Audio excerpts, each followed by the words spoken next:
So, so welcome to everybody. Um, Learning Torah at this time, as all times, right? All times, learning Torah is a good thing to do, connects us to our source, connects us to our light, connects us to the root of our neshamas, our souls. Hopefully, when we learn Torah and we learn it with what's called lishma, for the sake of the Torah, for the sake of Hashem's holy name, for the sake of connecting to holy things, connecting to our root, our tradition, our heritage. It is of value itself. It spreads light into the world. At this time, which I think we all would agree is a time of intense challenge for the Jewish people. I feel like I've been on this planet for 60 years. It's a significant number, hard to believe. I haven't experienced any time frame in my lifetime where to be a Jew and to figure out what that means and to stand up for our Yiddishkeit and to stand up for our country and to stand up for our beliefs. I don't think I've ever really lived through a time where it's felt as crucial. So I'm very honored to share Torah with you and grateful that you've come to join me to listen to Torah. We in the middle of, well, we're coming to the end of the Sefer Bereshit, which is basically talking about the formation of the nation of Israel. It's really an extended family at this point. It's going to the extended family that has been chosen by Hashem to be his representatives or messengers in the world at large. There was sort of, if you imagine, there was kind of a seeking for the right caliber, the right candidates to become this family. And we know that after Noach, there was 10 generations until the manifestation of Abraham. And Abraham comes into the world, and Abraham has such a big heart, and he's such a seeking individual, and he's looking for oneness. He's looking for the creator of the world. We have all these analogies. Welcome to Meryl. I see she's joined. We have these analogies of Abraham sort of looking in the world and saying there has to be a creator for this all to happen, just like a building that you happen upon must have a builder and an architect. Things don't just fall, into place randomly. And then Abraham proclaims the oneness of God. And then Abraham, in his own family, we looked at his attempts to have a son. First, he and Sarah do not manage to have children. Then he has a son with Hagar. Then there's these relationship issues between Sarah and Hagar, and Sarah asks Yishmael and Hagar to leave after Yitzchak is born. But we have Yitzchak coming, and Yitzchak representing a different energy in the world. Abraham is this expansive, loving energy that begins a journey of discovery. Yitzchak is his son, a development of that energy into, let's make it solid. Let's take those ideas that my father came upon and was excited about and spread out into the world.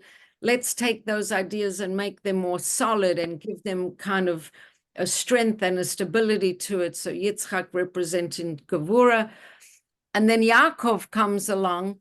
And by the way, too much chesed, too much kindness manifests in an excessive amount of kindness or giving even when it's not within the boundaries. And that's like a Yishmael, comes from Abraham, but it's not boundaried. Then Yitzchak sometimes bend over backwards to please the other, to look Right, good. And then they right, themselves. right. So too much of chesed is not good. Then Yitzchak comes and he says, you know, this is the idea of boundaries and of definition, but too much of that is too much gevura. It's like, I don't agree with you. I don't support you. I'm not in your camp. I kill you. That's no good either. So that's Esav. And then Yaakov comes and he's the first one, and he integrates the good qualities of Abraham, the chesed of Abraham, and the boundaries of Yitzchak. And somehow Yaakov has the capacity to integrate and to bring these ideas together. And he's the tiferet, he's the integration of these qualities. And we know that Yaakov's mother, Rivka, orchestrates it that Yaakov gets the blessing from his father Yitzchak, but Esav is very bent out of shape, very angry about it. So Yaakov has to take himself out of Israel and go to Lavan. And then Yaakov is doing a whole dance with working out his relationship. He marries two sisters. He then marries two of their half sisters.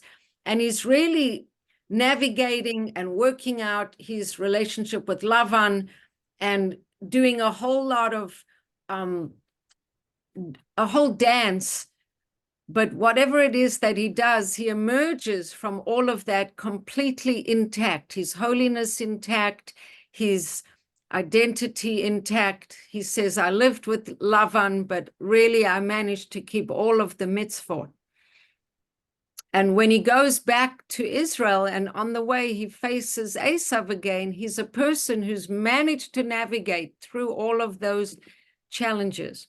Now we know that when Yaakov was getting ready to leave Lavan to go back to Eretz Yisrael, he didn't feel ready to leave Lavan after the birth of Reuven, after the birth of Shimon, after the birth of Levi, after the birth of Yehuda, after the birth of the two sons that he had with Bilhah, after the birth with the two sons he had with Zilpah.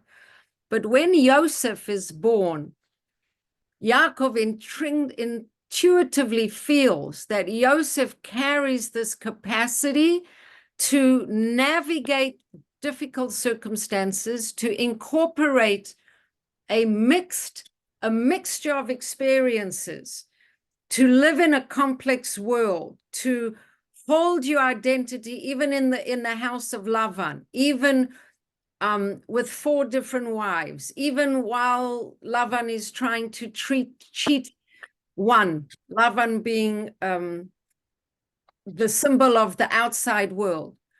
And Yaakov was waiting and waiting and waiting till one of his sons would be in a way big enough to step into his shoes. And when Yosef is born, Yaakov recognizes that not just was Rachel, his favorite wife, his most beloved wife, but that somehow this Yosef persona has that quality that Yaakov himself had. Yaakov is called Ish Emet, a man of truth, but he's also a man of integration. And he knows that Yosef has those qualities of truthfulness and integration. And so when Yosef is born, Yaakov has that sense of powerfulness of, okay, I have my son, I have the path that I can continue into the next generation. And with that, he goes back to encounter Esav. Benjamin is born on the way. Rachel passes away on that journey. She's buried just outside of Beit Lechem, outside, I think, on the road of Efrat, I think, outside Beit Lechem. And then Yaakov is in Eretz Yisrael, and we know he thought he was going to have an easy time, but he has anything but an easy time. His daughter Dinah gets raped, and his sons are not so excited about his relationship with Yosef. Now, we didn't talk about this one idea that I just heard this week from Yossi Jacobson, which I really want to share. It's a beautiful idea. Just that when Yaakov gives Yosef the coat of many colors, this idea that Yaakov is able to integrate many, many ideas and live in a world of integration is exactly what's symbolized by that coat of many colors. That Yaakov has an integration approach. And the coat of many colors is suggesting that Yosef also can integrate many diverse realities, many diverse opinions, many diverse experiences, and that Yosef has that capacity to do that. Now, the fact that the brothers have such a fear dash hatred, can you say? I don't know if I want to use the word hatred, but they Jealousy. are on a different path than Yosef. The brothers, we say, and let's say the highest things about them, let's say, and many Meforshim would say that the brothers are tzaddikim, which means the brothers are coming from the highest point of view and want the best things possible. Sorry, I see that you have a question. Oh, you just have your hand there? Okay, no question. The brothers want the best, but their perspective and their way of relating to reality is completely different to Yosef. What the brothers feel is godly, and what the brothers feel is the correct path, is something that they believe in, and Yosef represents everything opposite to that. So, for example, they see Yosef taking care of his appearance. I know he was curling his eyelashes and he's tending to his hair when he was in Egypt already, but I'm not sure how much of that he was doing in when he was still at home with his brothers. But Yosef looks like a very worldly person, and the brothers look like they're very not worldly. So if we think about it, the brothers were shepherds. Many of our leaders, many of our forefathers were shepherds. If you're a shepherd, it gives you a chance to be very meditative in your process. You're away from the maddening crowd. You're looking at pastoral fields, you know, a running stream. You're watching the sheep. It's very meditative. David HaMelech was a shepherd. Abraham, Yitzchak, Yaakov, Abraham, Yitzchak were shepherds. Even Yaakov was a shepherd. Comes Yosef, and Yosef really isn't in that headspace so much. At first, he's learning Torah with his father. I'm not sure what else he's doing. Maybe he was telling his father there's a better way he could sow his crops for more profit. Maybe he was, you know, philosophizing about different things, whatever he was doing. The brothers feel like their way is the right way. So every time they're looking at Yosef, they're seeing a person who seems to be off. He doesn't seem to be following in the family way, but they don't understand that what Yosef has is another way of relating to God. Now, Now last, I had a question. yes. I thought the main thing that threw them off was that he told them the dream that he had, that they were going to be bowing down to them. That's just like Well- a succinct answer, but Well, the dreams might have been- added insult to injury. On top of Right. all the facts of him being different are these dreams, which suggest he has delusions of grandeur. But even without the dreams, he's on a very different path. right, I understand that. Okay, thank To you. explain this different path, we spoke a little bit last week about the different path. And it's important to think about it. There's many different levels of this different path. One of the levels of this different path are that the brothers, and this is a teaching from the Sfat Emet, which we spoke about last week. The brothers are from the world of the created world, the 6 days of creation.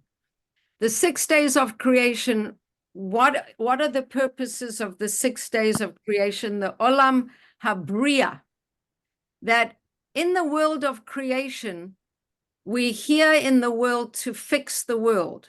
We have to look at the world. If you imagine looking at the world like a ball of yarn, like wool, and a kitty cat has played with the ball of yarn and the ball has got all tangled up.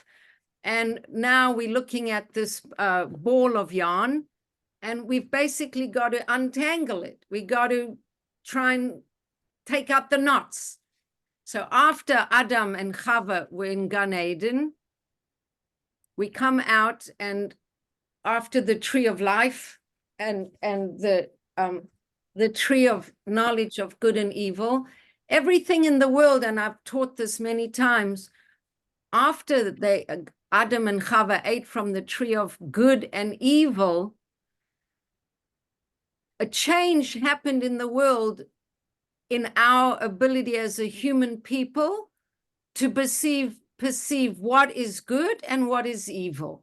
It got mixed up in that ball of yarn. It's all mixed up. How can you perceive what's good and how can you perceive what's bad? So there's a whole effort amongst the human race to try and pass out, it's called the avoda of birurim, to try and untangle that ball of yarn and figure out what's good, what's evil, what's right, what's wrong. Part of that avoda, which is work, the word avoda means work, part of that avoda is also the oral Torah. The oral Torah comes and it says, if you want to know how to keep Shabbos, let's analyze what is allowed, what's not allowed, what would constitute a break of the Shabbos experience, what would not constitute a break of the Shabbos experience, what is kosher, what is treif, what is allowed, what is not allowed. How can we unravel this mixed up, tangled ball of wool to try and figure out something? So that's the world of the oral Torah, all the rules, all the halachot, all the 6 books of the Mishnah, and then the Gemara, and trying to work it out. There's another world, which is the world of Shabbat. It's not the world of the 6 days of creation. It's the world of Shabbat. It's the world of the written Torah. So before I go into it and tell you, does anybody want to tell me what that difference might be? If the world of the 6 days of creation is figuring out what's right, what's wrong, all this work, and then I say there's another way of being. It's not the oral Torah, it's the written Torah, which is God speaking through Moses, and the story of how Abraham related to God. He didn't have books really yet. The way Yitzchak related to God, the way Yakov related to God. It's a world not of Olam Habriya, but Olam Atzilut. You tell me what's the difference. What could that be? The world of Shabbos. Esoteric or real versus more utopian type. Wait. Susan speaking. So you're saying it's real compared to esoteric, depth. One is more concrete, the other one's more supernatural or beyond reality, beyond the teva. It's just that different energy.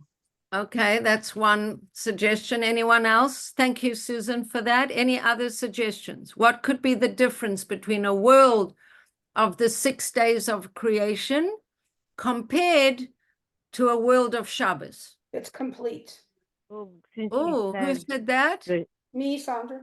Oh, say it again. It's complete. What's complete? Shabbos, complete. Tell me more. Tell me more. So like when whatever was unraveled, during your week and the work that you have to do, it culminated to this, you feel so whole, like your yarn, and complete, because there's nothing's unraveling it. But there's no knitting. Well, actually on Shabbos, are you even allowed to take knots out of a piece of yarn? No. You're actually No, not No. even So- allowed. So why are you not allowed to take out knots or make more knots? So just tell me, Sandra, you're on the right path? Why you're not allowed to? Because it's already, It it's changes the already shape. perfected. You don't need to do it. It's done. Creating versus not creating. Right. Creating versus being It with it. changes the shape. So, Linda? It changes the shape. Well, yes, it changes the shape, but let's say you're in a headspace where nothing needs to be tangled and nothing needs to be untangled.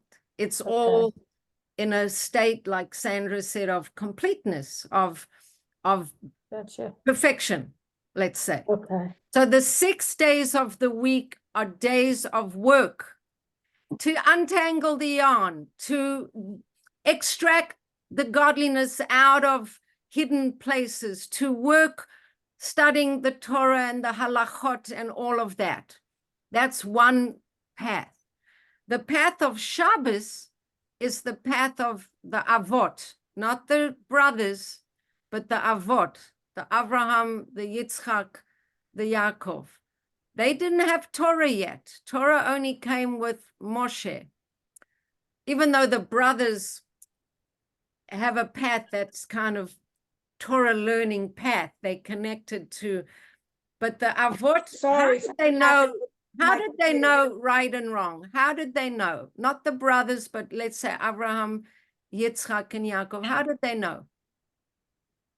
Well, Shiva When of they- this is the yeshiva of Shem the Aver, so that's already before Avram. Okay, so Yeshiva of Shem forever. But what do we know about their experiences? What do we know about Abraham's experience? We don't really hear about Abraham going to the He Yeshiva of observed the Shem and Ever. world and saw God in it, you know. Say again, Susan? He observed the world and saw God in it. Well, not only did Avram see God, but God spoke to him, right? He perceived God and God told him, Lech lecha. God actually spoke to him. God said, don't put your hand on the boy. He had a direct experience with God. but even before that, though, Even before that, right before that, so it could have been Abraham, like, remember, he was 3 when he discovered, God or monotheism.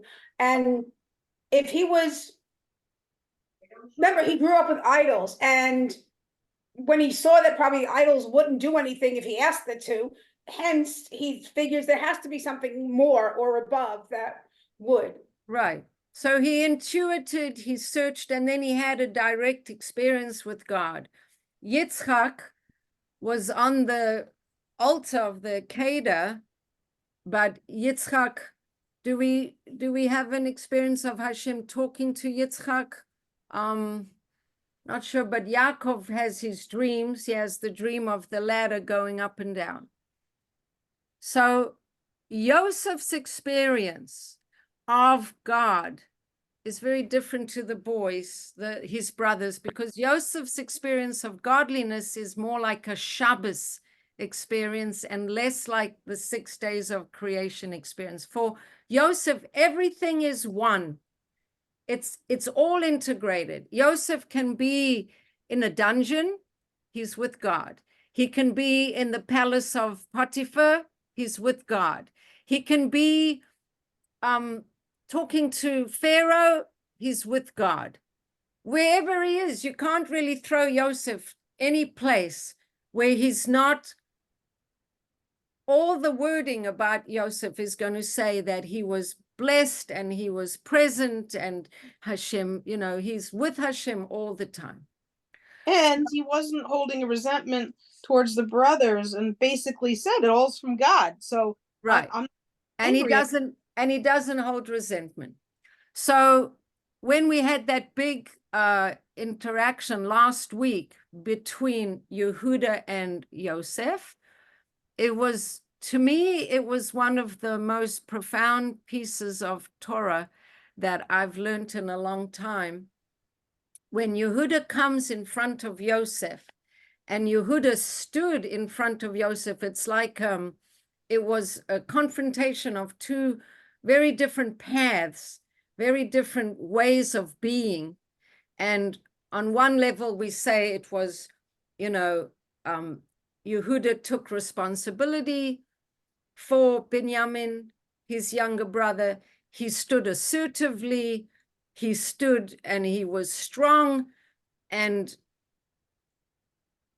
what happened was that because he was assertive, because he was strong, because he spoke in strong words, he got Yosef to reveal himself. And we said that according to the Sfat Emes, I think there was also a quote from the Sfat Emes, that when we stand in our truth, when we stand in front, sorry, someone talking? When we stand in our truth, when we stand in front of God, because we said that in a way there's all these metaphors of when Yehuda stood in front of Yosef, it's almost like he stood in front of himself, he stood in front of God, he stood in front of his higher self, all of these different, somebody's speaking, so if you're speaking, just mute yourself. What happened was that he forced Yosef to reveal himself to the brothers and to reveal himself to Yehuda. But one of the things that was going on is that it was very hard for the brothers to imagine that Yosef could be in Egypt. Why couldn't they recognize him? I mean, he couldn't have changed that much. What they couldn't recognize is that he would still be one of them, and so powerful in Pharaoh's court, and and so immersed in that foreign culture, and a leader, and having responsibility. Right. So they were And blinded. all Right. of that. And at the same time, still being faithful to Hashem, still being faithful to the mitzvot, still being faithful to the family belief system, still being faithful to everything that their father taught them. And that was a big revelation. So on the one hand, you could say Yosef had changed, etc., etc. But what was so hard for the brothers to kind of wrap their head around was that Yosef could be himself a Jew connected with God, completely in that oneness, in the midst of Shmutz, Mitzrayim, in its, full of all its intrigue and court, like hierarchy of politics and high society and all of that, and that Yosef could be in the midst of all of that, holding on to his identity and holding on to his being. And that was a big revelation. So we have these two different paths, Yosef and Yehuda. And I just wanted to say a little bit more about that because, some of that gets passed on into generations where people feel that if you're not being observant the way we being observant, it can't be working. And yet they're the people, who feel like you have to be sort of away, the equivalent of being a shepherd, away from all the intrigue in order to be holy. And then the Yosef model is you could be in the midst of the worldliness and still be utterly connected with full integrity and full, commitment and in that oneness. And that's why, if it wasn't clear before, we bless our children that our sons, that they should be like the sons of Yosef. They should be like Ephraim and Manasseh, which means that Ephraim and Manasseh were born into Egypt. They were born in exile, but they held on to their idealism and their connection and their identity, and they survive exile. They thrive even though they're in exile. And so we've gone through a long exile. And we need the tools that Yosef and his sons give us by their modeling how to handle exile, because we don't always have the luxury of being able to be shepherds away from all the schmutz and all the, stuff going on. So that's kind of just like a little bit of a background. So some of that is repetition of what we've spoken about before, but I felt like it's worth repeating. So now we're going to come into this week's Parsha. And basically, it's time for Yaakov to pass away. And the Parsha ends, and it says, Yaakov lived in the land of Egypt for 17 years, and Yaakov's days, the years of his life, were 147 years. And it's interesting because I'm not sure if it's going to say it okay, so first of all, there's a few different things. Rashi tells us that this Parsha is a closed Parsha. What does it mean it's a closed Parsha? It means usually in between every Parsha, between one Parsha and another, there's a little gap. There's a space in the writing, like the line ends and there's, I think, 8 or 9 letter, equivalent of 8 or 9 letters before the next Parsha starts. But this Parsha, there's no space. It just goes straight on. So Rashi says that there's a reason why this Parsha is closed. So before I ask one of you to read why this Parsha is closed, I just want to tell you, and I'll stop the share for just 1 second. I just want to tell you that Yaakov's life, apparently, when he lived in Mitzrayim, were the best years that he had. He had the best years of his life. He had a very difficult time in most of his life. And in fact, when he met Pharaoh, Pharaoh said, "How old are you?" And Yaakov said, well, I think he was 130 at the time. He said, "I'm 130, and boy, have I had a hard life." And it's kind of like weird that he introduces himself to Paro and he says, "I really haven't had such a great time. My life has been kind of hard." So the Zohar says, why did Yaakov, first of all, we got 2 questions. Why did Yaakov have such a hard life? Number 1. And number 2, why did he have a good time when he got down to Egypt? Because he lived in Egypt for 17 years. And it says somewhere or other, I'm not sure if it's in the Hayom Yom or where, that those were the best years of his life. So, yeah. So those are 2 questions. Why were they the best years of his life? And number 2, why did he have such a hard time? So I'm not going to expect you to answer the first question because that's difficult, but the second question, maybe you have some idea. So the Zohar answers, why did Yaakov have such a hard time for 130 years? And this is a very interesting piece of Zohar. And by the way, it says that we should learn a little Zohar because it's a good help in times of great darkness, which we're in now, that we should all learn a little Zohar whenever we can, because that's going to bring some of the light of Geula in. So the Zohar says, why did Yaakov have such a hard life? Why was it so full of suffering? So it says that Adam Harishon, Adam, his soul went into Avraham, a part of his soul went into Yitzchak, and a part of his soul went into Yaakov. The part that went into Yaakov was, okay, this is actually quite a complicated thing, but it says that Adam and Chava brought their sin of eating from the Eitz Hadas, brought 3 bad sins, were equivalent to the 3 worst sins, equivalent to murder, because they brought death into the world. So Yitzchak Avinu fixes that when he allows himself to be put up to the Keder. That's a fixing of that. It was like avodah zarah, idol worship, because they didn't listen to God. When you don't listen to God and you're listening to something else, something other, it's like idol worship. So Avraham Avinu fixed that, and he fixed that through his claim to monotheism. And the last one was sexual infidelity, or it's called Gilui Arayas.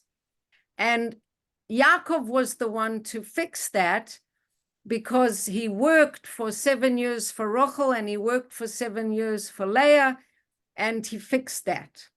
But then Adam, after he was sent out of Gan Eden, he went and he was separated from Chava for 130 years. And it says in those 130 years, while he wasn't with Chava, he, how to say this in a polite way, he had some sexual fantasies, and he had spilling of seeds, seminal emissions, that created a lot of bad things in the world. And it was Yaakov's job to kind of fix these things. And so a lot of the struggles that Yaakov had, and one of the reasons why he also had to come into Egypt, was he had to do, because a lot of these negative energies fell in Egypt, that Yaakov had to work to repair a lot of these different things that had sort of preceded him, including going down into Egypt. But once he went into Egypt and he was sort of fixing things over there, he had a much easier time. That's a very quick synopsis of a piece of Zohar. I'm not sure I did it justice, but that's why he had such a hard time. Why, when he got into Egypt, he had an easy time, or a much easier time. Maybe someone has heard this, because it's a very nice vort that is a very Chabad kind of vort. I don't know if anyone has heard it, or anyone wants to guess why it could have been like a positive experience in him. So anybody have an answer for that? I don't know. When I think of Lubavitch, I always think of being a lamplighter, a light, as being the most important thing. And seeing Yosef in this role, and he really saved the whole family from starvation. Right. And so his son was a light, and he had nachas. And not But that's only easy. that son, but before Yehuda came, before he brought the whole family into Egypt, he sent Yehuda ahead to set up yeshivot, to set up a yeshiva in Mitzrayim.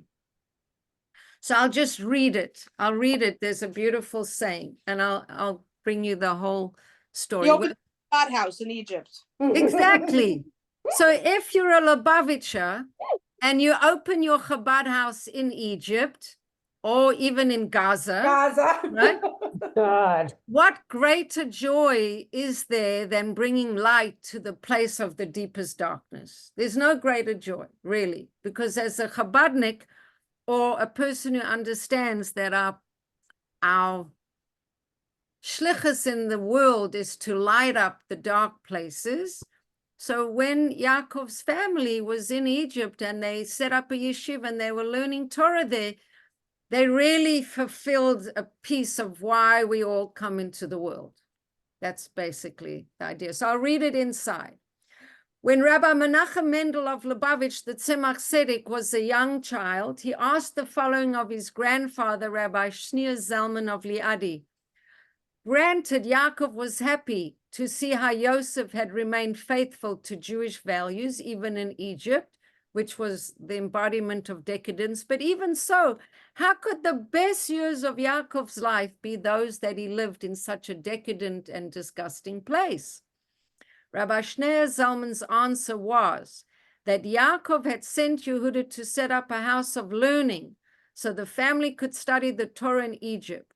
When we study the Torah, we become closer to Hashem. And studying the Torah in an environment of spiritual darkness changes the darkness into light. In this way, it's indeed possible to live good years, even in a decadent society. And then the commentary is that this is very relevant today. And we are on the threshold of the final redemption. Our personal and collective world is still limited and imperfect. We still live in Egypt, but since Hashem is beyond the limitations of our imperfect world, when we study the Torah and thereby connect with Him, we are immune to the negative effects of Egypt. Moreover, we can transform the darkness of exile into light. Okay, so that's just proceeding. So now we're going to go back to our share and to the beginning of our Parsha. So Rashi says it's a closed Parsha. Why is there no gap between the other Parsha and this Parsha? Does somebody want to read Rashi, the answer of why it's closed?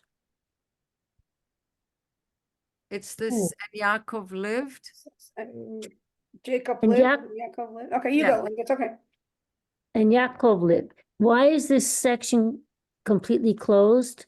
Because as soon as our father Jacob passed away, the eyes and the heart of Israel were closed. It became dark for them because of the misery of the of the slavery. For they, Egyptians, commenced to subjugate them. Another explanation that Jacob attempted to reveal the end of the exile to his sons, but it was closed off from him. Okay, so this is very interesting. So the first thing is Yaakov is going to die, and Yaakov was a big light, and he was very respected in Mitzrayim. Once Yaakov moved to Mitzrayim, by the way, the famine immediately ended, and they were given their special land. They lived in Goshen, but miraculously, once they all moved into Egypt, the famine ended even early. So Yaakov had a presence. He had a respect from everyone. And spiritually, when he passed away, it was the end of an epoch. And so one of the explanations is that when the Pasha's closed because there's this darkening. That's one explanation. Yaakov ends his life. Whenever a tzaddik departs, there's increase of darkness and a closing down. Second explanation is more kind of interesting, or not more interesting, but it's interesting in a different way. He wanted to talk to them about the end of the exile. Because it says to him, he wants to deal with them. Vayachi Yakov be'eretz Mitzrayim sheva esrei shana vayahi yamei Yakov shnei chayav sheva shanim v'arba'im u'ma'at shana. And then it says, Lama par shazu stuma. So, and then Rashi says, Lefish hakevan sheniftar Yaakov avinu nistamu enehem v'libo shel Yisrael da da da da, and devar acher shebikesh lagalut et hakates. Right, that's the word I was looking for, hakates. He wanted to tell them about the end of days, the end of time, the end of the exile. He wanted to share with them this whole revelation of what's waiting for them in the gates at the end. And for some reason, his capacity to communicate this was taken away. It's kind of a very interesting idea that Yaakov called all his sons around, wanted to share with them, and then he couldn't. This capacity, this vision of what would happen at the end of days was hidden from him. In any event, he speaks to Yosef, and he tells Yosef, I want you to promise me, I'm going to take away Rashi for a little bit. I want to promise me that when it's time for me to die, you won't let me stay in Egypt. You'll make sure that I get taken out of Egypt. I don't want to be an object of idol worship here in Mitzrayim. And they did think of me as a special person, and they could easily make my burial place a shrine. So promise me you're going to take me out of Egypt, not only that, I have a place where I know where I'm meant to be buried. We all know that, the Ma'arat HaMachpelah, so swear to me.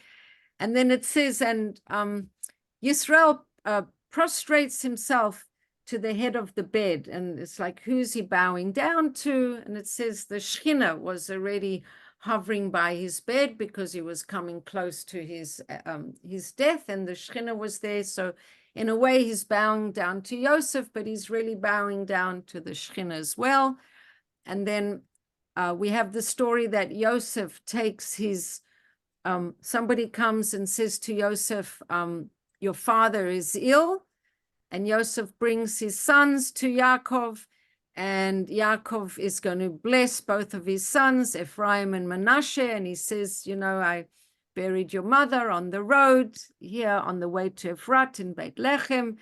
And then there's the whole story with Yaakov's, Yosef's two sons, Ephraim and Manasseh. And again, we have the oldest son and the youngest son, and Yaakov blesses the youngest son, Ephraim, with more importance than the oldest son. And Yaakov says, Tati, you're making a mistake. You got the wrong son under your right hand. And then Yaakov says, don't worry, I know what I'm doing. So we have that piece. And then he's blessing them, he's blessing them, he's blessing them. And then he blesses all of his sons, and these are pretty small parshiot. And then comes the next part, and here it is. This is also Yaakov calls of his sons here. Vayikra, here at the beginning of the fourth chelek. Vayikra Yaakov el banav, and Yaakov calls to all of his sons. Vayome hasapru va'agida lachem et asher yikra etchem ba'acharit hayamim. He's going to tell them, and it says here in the words, it says he's going to tell them what happens at the end of days. Well, Rashi already told us that he's not going to be able to do it. That's why the parsha is called closed, right? Gather and listen to Israel, your father. And then he doesn't tell them anything. He blesses each of the 12 tribes. So let's see what Rashi says over here. He attempted to reveal the end, but the Shekhinah withdrew from him. So he changed his plans and he decided to speak about other things. And here we have, he gives all of his sons a blessing, and each of the sons get special blessing that's tailor-made to each of them. And I'm not sure we're going to have time to go through the blessings now in class, but the ones for Yehuda and the ones for Yosef are the most impressive, because to Yehuda, basically Yehuda gets a lot of responsibility, because we see that Yehuda stands up and he takes responsibility, and Yehuda becomes the one from whom all the kings are going to descend, I guess. And Yosef gets a lot of blessings. So if we just jump ahead and we just read Shimon and Levi, he speaks about them being a little violent and angry. He's not so excited about that part. And Yehuda here. So let's just say, your father's sons will prostrate themselves to you. You like a lion. You know, you're going to, the scepter, the leadership will never depart from Yosef until Shiloh comes. That's Mashiach. And he speaks a lot of, and then he also says to Yehuda that he's going to have a lot of abundance. He speaks about wine. He's going to launder his garments with wine. And there's a lot of images about wine. His eyes will be red with wine and his teeth white from milk. That's a lot of abundance. And then it talks about Zevulun and Issachar having a relationship that Zevulun will work and Issachar will learn Torah, and they'll have like a connection between them. One will help the other. And then we come to the blessings for Yosef, and they're very beautiful. Asher will always have wealth in his land. He'll have a lot of olives in the portion of land that was given to him. And then Yosef. And I just love the character of Yosef. I feel like every time the Chumash talks about him, there's this element of bracha, which is unbelievable. A charming son is Yosef, a son charming to the eye. And so Yosef is not just physically beautiful, but this idea of integrating. You know, the word tiferet means harmony and beautiful. And in the tree of life, you have Yaakov integrating chesed and gevura, and then from Yaakov going right down to Yosef. Yosef is Yesod. Yosef takes that capacity of Yaakov and he takes it further, this idea of integrating. So if we just look at, he says, charming to the eye, and he says, even though they were bitter and they try to fight with him and they try to, kill him, none of that worked out. He was sustained. And then it says, and Hashem will help you. He says to Hashem, he will bless you with the blessings of heaven above, the blessings of the deep below, the blessings of the mother, the blessings of the father. He heaps a lot of blessings of him. And he gives him, a lot of blessings. We go into the next part, and then it's up to Benjamin and all of that. And then the last part, then they take Yaakov and they bury him. And then this is the last part, that they bury him. And when it comes time, they go and they bury their father and all of that, and they take him, and then they make a big eulogy, and they make a big mourning, and then they come back to Egypt, and somebody should read Pasuk 15 in English.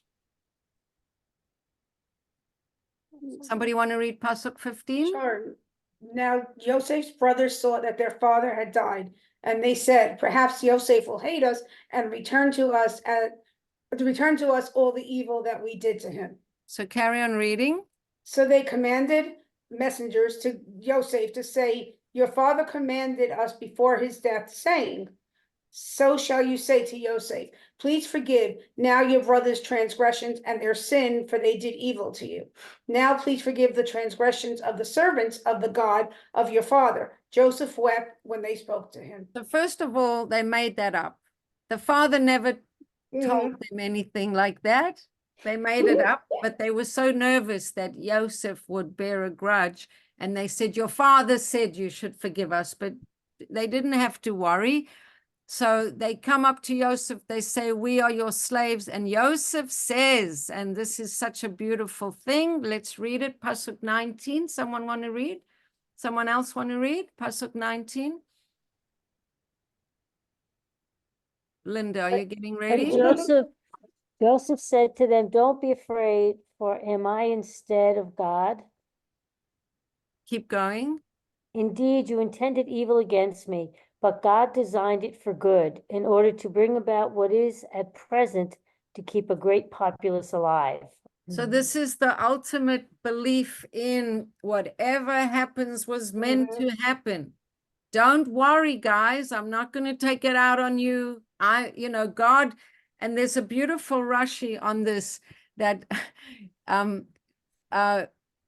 Yosef actually says to them, 10 of you could not take out one of me, but one of me for sure is not going to be able to take out 10 of you.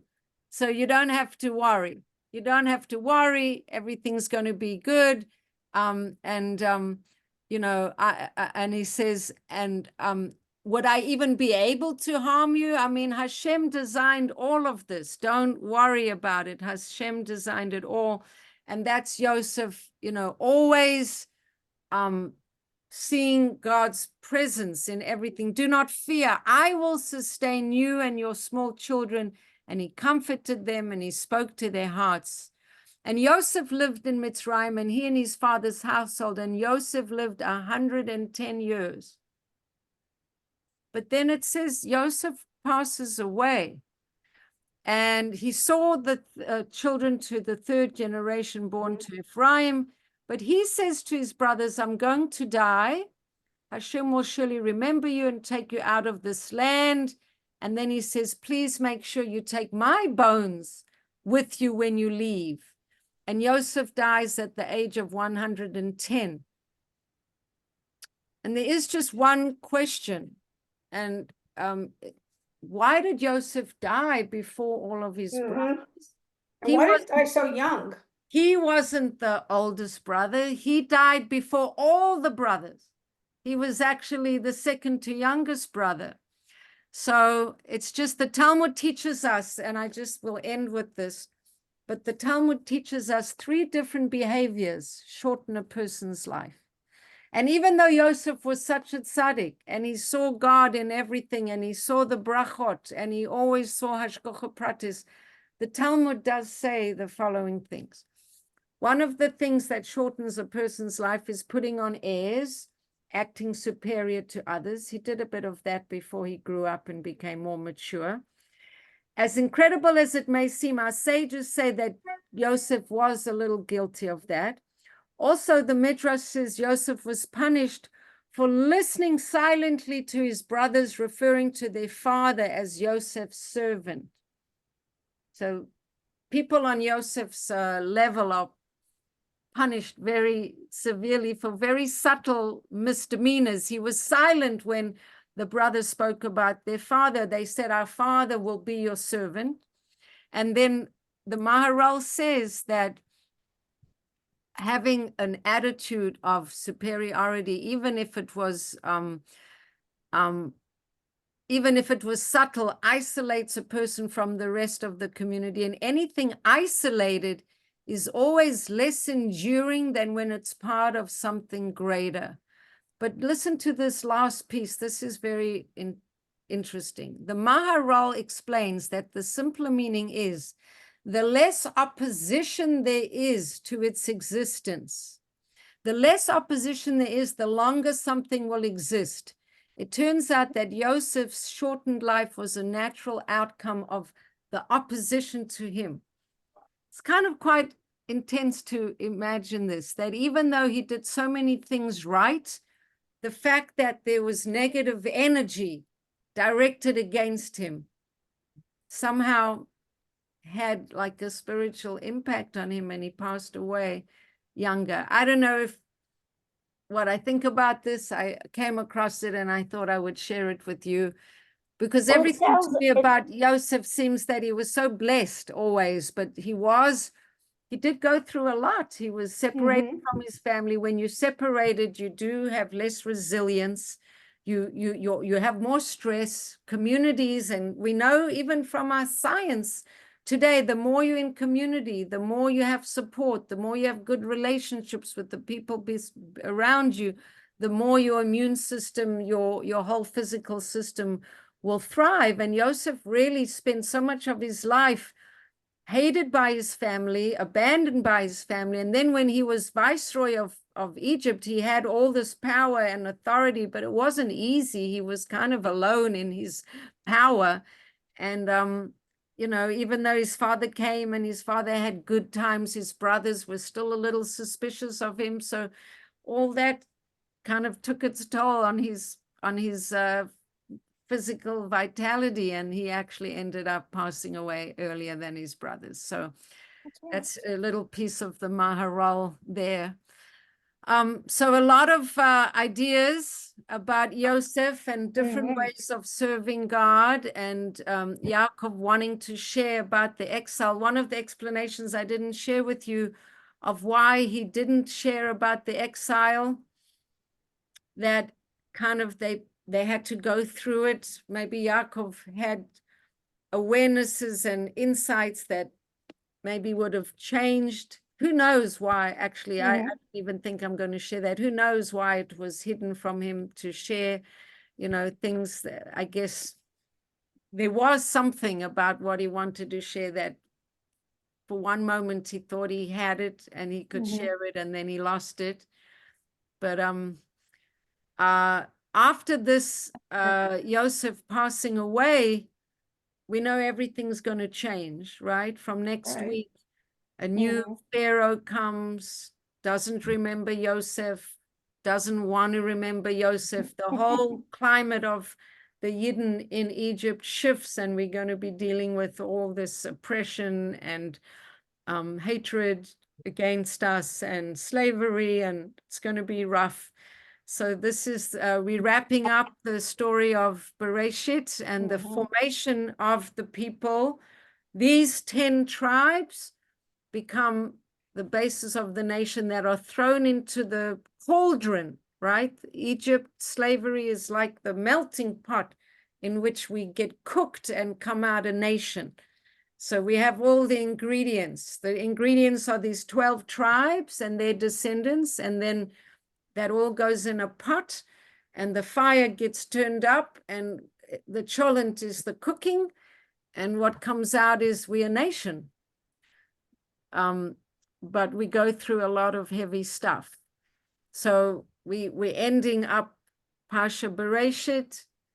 I'm happy to hear any comments, questions, anything you'd like to say.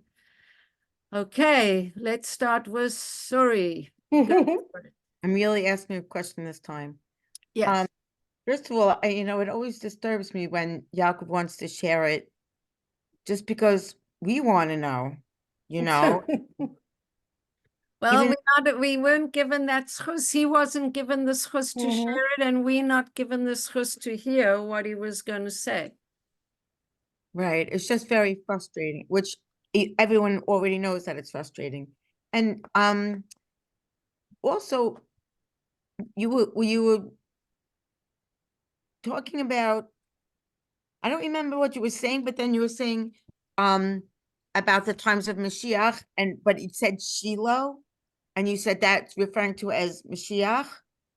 Do you remember what I'm talking about? Yes, yes, yes. There's It's up for someone. I can't remember where I said it, but there It was was when Yosef will be the king until Shiloh comes, and then because the Mashiach is going to be a descendant of Yehuda, and you said when Shiloh comes, and you said it was talking about Mashiach. I know what it must be during the brocha of Yehuda. And during the brocha of Yehuda, when Yaakov is giving him a brocha, and Right. he's giving him the brocha, and he says, right, For that. yeah, the seat of authority will not leave Yehuda nor scholars teaching students until Shiloh comes, and the semblance of nations will then be his. So what does it mean? Shiloh comes until the Mashiach comes, who will have complete sovereignty. So we basically, our tradition is that Mashiach will be from the tribe of Yehuda. But Mhm. basically, he'll have Yehuda, all our kings will come from Yehuda. I guess it's up to and including Mashiach. Mhm. Right, because there's the the never mind, forget it. There's base Yehuda and base Well, there's they go into Bavel. It's base Yehuda and Mashiach ben David and Mashiach ben Yosef? Who? Yeah, whose goes? well, there is, no, yes. it's just base Yehuda and then the rest of the 10 tribes. Oh, I know what she's mean. Yeah, what she's talking when they split. They go to Bavel, right? Mhm. When the tribe split, when it became, Ephraim and us, and it was 2.5, and then the other, not what she's talking about, is when they were Right. split out into the, like Right. half of them went with, Right. Well, we lost the 10. or we lots of lost them the went 10. with, who was the bad king? One of the bad kings, Absalom, I can't remember. right? You know who I'm talking about, though. Yeah. Remember, like and then there was the, Not Nebuchadnezzar, right? Not no, Nebuchadnezzar. he was he was Nebuchadnezzar. one of the when they went to exile, but in the split, that might have been when it happened. I just don't remember if it was that point or the other exiles. Right. I see But I- Melissa has her hand raised up. Melissa. Yeah, I just had a question about for when you're saying the reason he died young, Joseph died young. One of them was because of negative towards him, but was that only in relation to him at times acting like, sort of above people, or just any negative? Well, I think it mentioned a couple things. It said one point was that at some point in his life, he had this little bit superiority issue. But it also said that a second point was that he was isolated a little bit and separated from a supportive community, I guess. That wasn't the words that the Maharal used, but it basically said when something is separate, it has less endurance. I extrapolated that a lot of Yosef's life was lived kind of being other. He was other than with his brothers. He was other than in Egypt. Even in leadership, he was other than. He was really on a, kind of a lonely path. And the Maharal seemed to indicate that when you in community, in a way, you have more, you're more supportive, and it's less taxing to live your life that way. So that was two separate ideas. Mhm. Okay, so it's not just because like I think right now we're all speaking out. We're getting a lot of negative.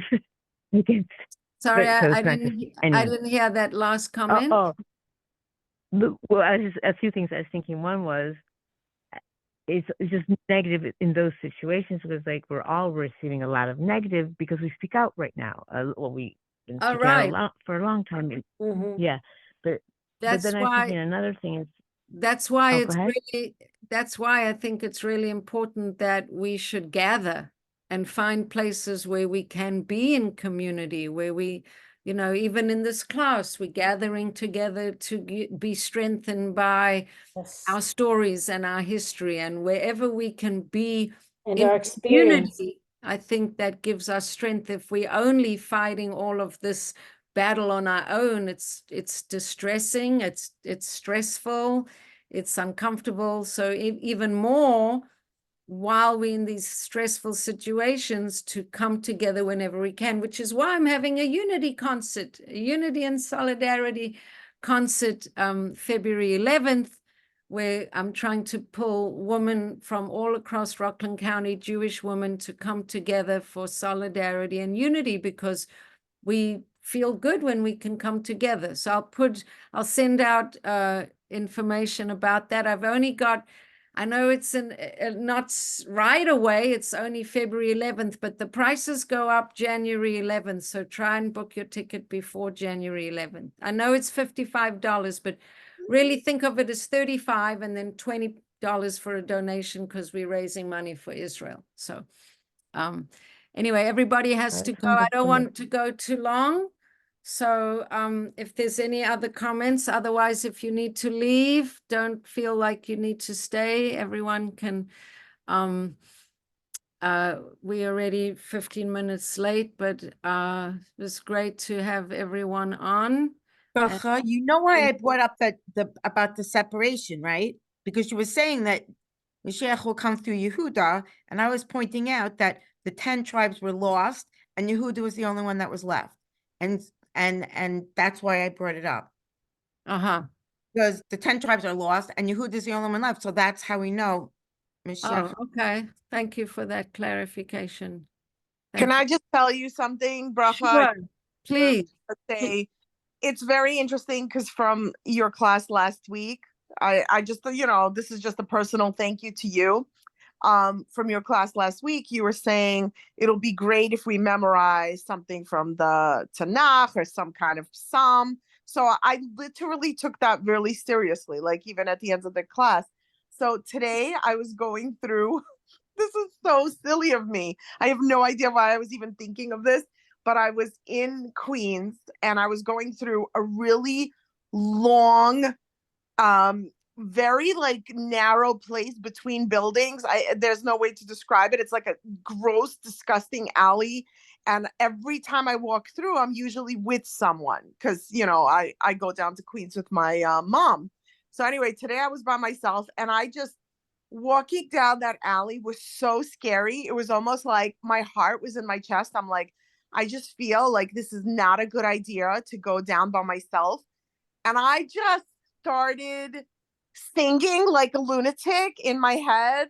It was just so weird because I've never done this, and I'm always like very quiet, like I don't want to draw attention. And I was just like singing, Mashiach's here, Mashiach's here, Mashiach's everywhere. Like I don't know why, but I was just walking through it, and I felt like I'm fine. I'll be okay. Everything will be all good. right. That's It's good. just so weird, but I was doing that. So I That's just wanted good. to tell you that Cool. after that, I literally came home and picked up one of the Psalms that I happen to love. And I'm memorizing it. Now I'm not going to be singing like a lunatic anymore, but I'm memorizing Well, it. you can sing the words of the psalm like a lunatic, right? Yes, yes. So By the way, You know what's interesting? yeah. That Karina sees you, herself as Karina. quiet.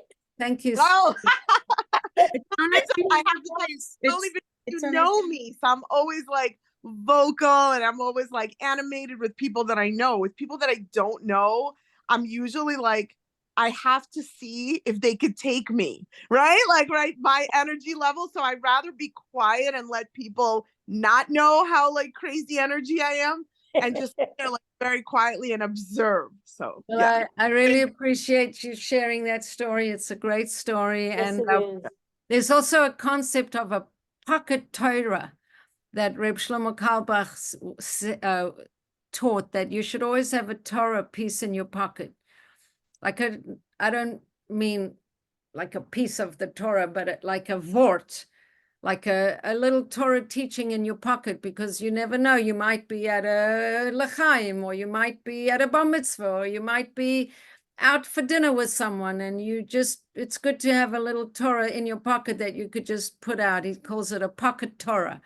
So there's the pasuk that you know of by heart to say when you're feeling danger, and then there's the pocket Torah that you always have a little piece of Torah that when you need it, you just pop it out of your pocket, and you can just, share a little Torah when, when the situation might need it.